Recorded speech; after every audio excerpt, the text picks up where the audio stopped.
Audio Jungle.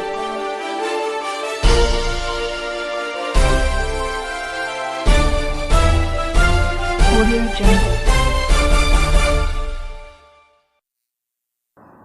नमस्कार, आप देख रहे CRS न्यूज सच के साथ। मैं आपके साथ संध्या राठौर। आइए देखते चीफ एडिटर सतीश राठौर की खास रिपोर्ट। बताते चले, शनिवार को हरियाणा के सोनीपत में मानव अधिकार संघ द्वारा माता चिंतपूर्णी मंदिर सोनीपत सेक्टर 14 में मुख्य अतिथि श्री राम जी भाई शास्त्री प्रदेश अध्यक्ष हरियाणा के हाथों दीप प्रज्वलित करवा भगवान विष्णु के छठे अवतार परशुराम के जन्म उत्सव शनिवार को शहर में विभिन्न जगहों पर कार्यक्रम आयोजित हुआ। सुबह से ही माता चिंतपूर्णी मंदिर में अभिषेक का कार्यक्रम चल रहा, भंडारा हुआ। कार्यक्रम में भारी संख्या में भक्तों ने शामिल होकर जल अभिषेक व पूजन कर प्रसाद ग्रहण किया।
पर उपस्थित सभी सम्मानित गण और मेरे समक्ष उपस्थित सभी आदरणीय गण युवा साथियों, आप सभी का बहुत बहुत धन्यवाद।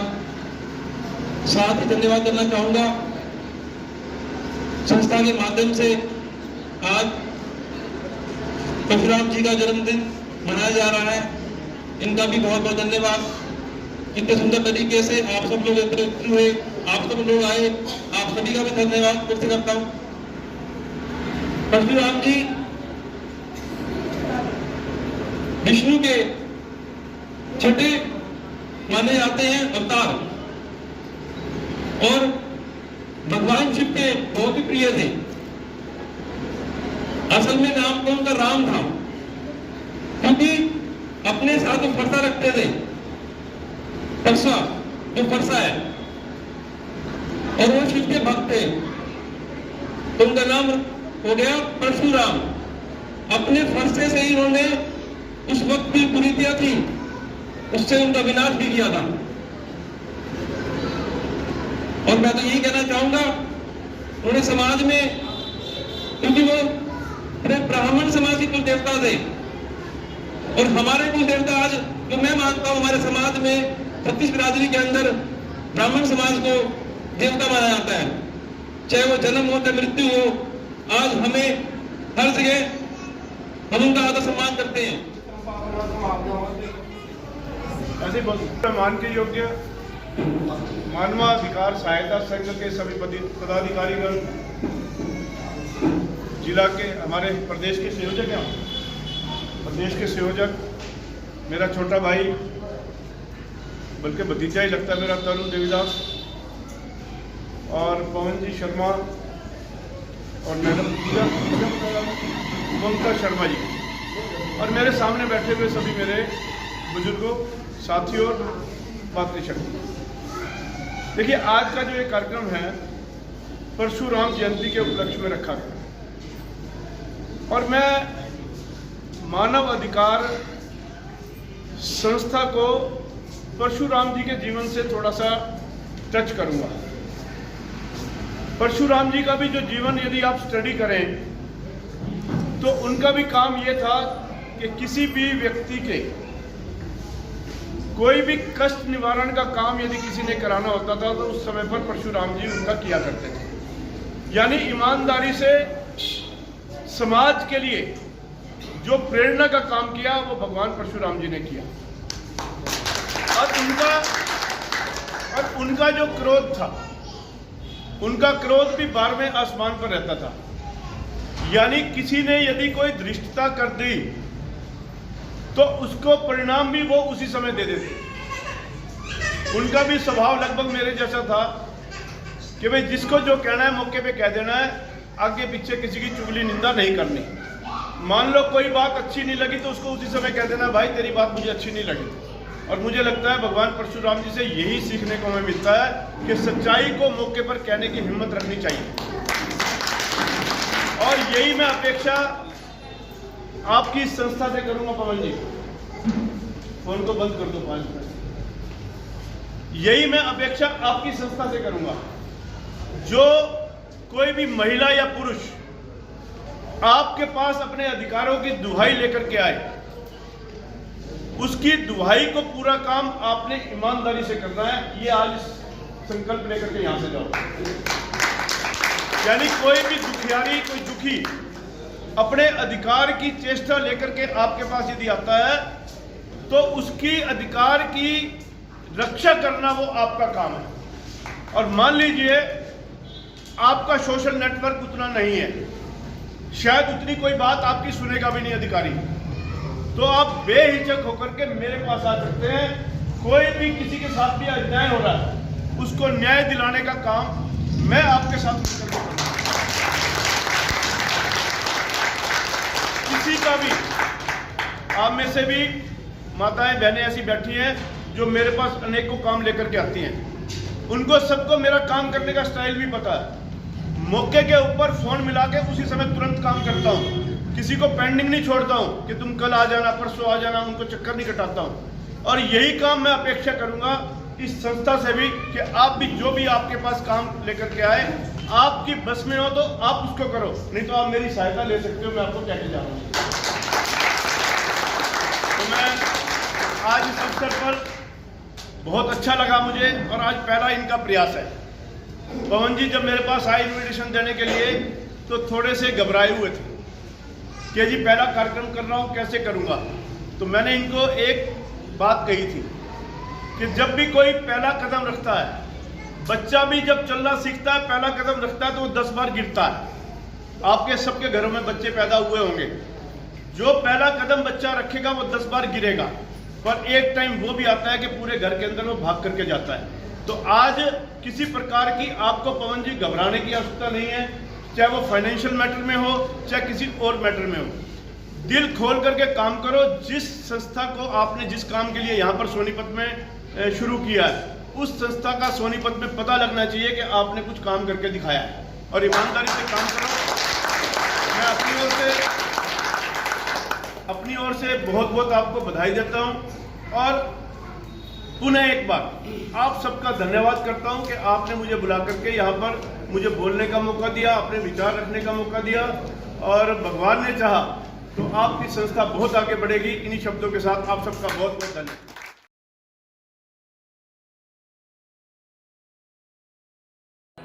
चले, क्योंकि वो किसी एक समाज के नहीं, वो पूरे समाज को उन्होंने एक बहुत अच्छी शिक्षा दी। और साथ में भगवान विष्णु के छठे अवतार थे। तो आज सबसे पहले तो मैं उनको नमन करता हूँ, और अपनी निजी ज़िंदगी के अंदर भी मैं समझता हूँ उनसे प्रेरणा लेकर सीखने के लिए बहुत कुछ है, और उनके दिखाए पथ जिन पे चलने के लिए बहुत एक अच्छा और बहुत ही मेहनत से, मतलब जिस तरीके आज उनके दिखाए रास्ते पे हम आगे चलें, अपने प्रदेश की, देश की, शहर की सेवा करें, तो यही मैं समझता हूँ एक अच्छा हमारा कर्तव्य बनता है। और साथ में मैं पूरी आज मानव अधिकार संघ का धन्यवाद करता हूँ कि आपके बीच में आने का जो मुझे मौका दिया, मैं दिल की गहराइयों से आपका धन्यवाद भी करता हूँ। और दोबारा से आपको भगवान परशुराम जी की जयंती की बहुत बहुत हार्दिक शुभकामनाएं। जय हिंद, जय भारत। श्री परशुराम जी की जन्मोत्सव पर लाखों लाख बधाई। मेरा नाम ममता है, मैं तेरा दुष्ट अर्पित संस्था से हूँ। हमारी संस्था का उद्देश्य मानवाधिकार सहायता संघ की तरह ही मानवता की सेवा का है। हमारी संस्था का मेन जो काम है वो है, जब भी कोई शादी ब्याह या होटलों में पार्टी या फंक्शन के बाद भोजन बच जाता है, उस भोजन को हम एकत्रित करके जो झुग्गी झोंपड़ी और ज़रूरतमंद लोग होते हैं, जिनको बहुत लंबे समय तक शादी ब्याह का खाना खाने को नहीं मिलता, उन तक पहुंचाते हैं। जिससे दो कार्य हो जाते हैं, एक तो ज़रूरतमंद को खाना मिल जाता है, दूसरा भोजन की बर्बादी नहीं हो सकती। तो इसके साथ ही हम उन्हीं ज़रूरतमंद लोगों के बच्चों को शिक्षा प्रदान करते हैं, जिसके लिए हमारी संस्था के सदस्य हर रविवार को सोनीपत के अलग अलग लोकेशंस पे रविवार 1 घंटे तक उनको पढ़ाते हैं, उनके साथ खेल खेलते हैं, उनको नैतिकता का ज्ञान देते हैं, ताकि वो जो अभद्र भाषाओं का प्रयोग करते हैं वो ना करें। और उन्हीं बच्चों को थोड़ा प्यार करके, थोड़ा शिक्षा प्रदान करके अलग अलग स्कूलों में उनका दाखिला भी कराते हैं, जिसके लिए आप सभी जैसे लोग उनकी शिक्षा को सपोर्ट करते हैं, उनका फीस पे करते हैं, उनको किताबें कपड़े प्रदान करते हैं। इसी तरह समाज में अलग अलग जो भी कार्य होते हैं, जैसे अभी पीछे वैक्सीनेशन का कार्य चल रहा था, तो हमारी संस्था ने इन्हीं अंडर प्रिविलेज्ड लोगों तक पहुंचकर उनको वैक्सीनेशन भी कराया। जो कि अस्पताल तक नहीं पहुंच सकते थे, उनको घर घर जाके वैक्सीनेशन करवाई। इसके साथ ही हमारे प्रधानमंत्री जी का टीबी मुक्त अभियान चल रहा है, जो कि उनका लक्ष्य है 2025 तक भारत को पोलियो की तरह ही टीबी मुक्त भी करना, जिसके अंतर्गत हमारी संस्था ने सबसे पहले आकर 50 टीबी मरीजों को गोद लिया। उनके न्यूट्रिशन पोषक किट जो थी, उनको जो खाना टीबी के इलाज के दौरान चाहिए था, वो उनको पहुंचाया। और इसके लिए हमारे जो सदस्य थे, उन्होंने उन मरीजों के घर घर जाकर पौष्टिक किट्स प्रदान की, जो कि अस्पताल तक नहीं आ सकते थे। अस्पताल वाले उनको दवाइयाँ देते थे, गवर्नमेंट उनको 500 रुपया देती थी, और हमारी संस्था उनको खाना प्रदान करती थी, ताकि वो जल्दी से जल्दी ठीक हो सके और हमारा देश पोलियो की तरह ही टीबी मुक्त भी बन सके।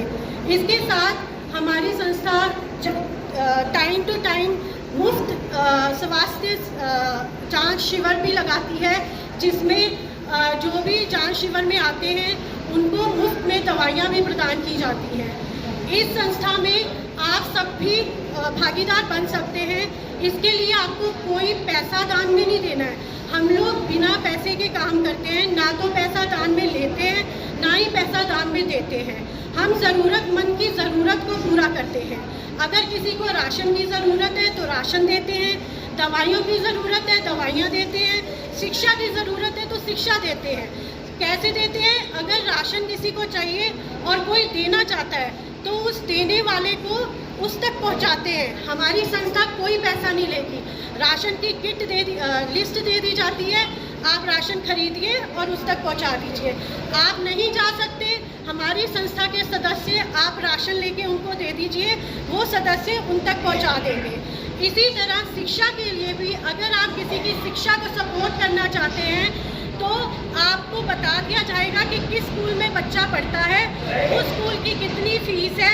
यहाँ तक कि स्कूल वाले भी हमें सपोर्ट करते हैं। जहाँ पर एक बच्चे की फीस 2500 रुपया है, वहाँ वो हमसे 800 रुपया लेते हैं। जहाँ बच्चे की फीस 1000 रुपया है, वहाँ वो हमसे 400 रुपया लेते हैं। तो स्कूल वालों का भी सपोर्ट है, जिससे हम शिक्षा को हर बच्चे तक और हर घर तक पहुँचा सकते हैं। क्योंकि शिक्षा एक माध्यम है जिससे ना सिर्फ एक घर प्रगति करता है बल्कि पूरा देश प्रगति करता है। शिक्षा सोच को बदलती है। तो आप सबसे अनुरोध है, जो भी कभी भी किसी भी प्रकार की सहायता किसी भी करना चाहता है तो आप हमारी संस्था से संपर्क कर सकते हैं। रास्ता हम दिखा सकते हैं कि किसको कहाँ पर कितनी ज़रूरत है। धन्यवाद।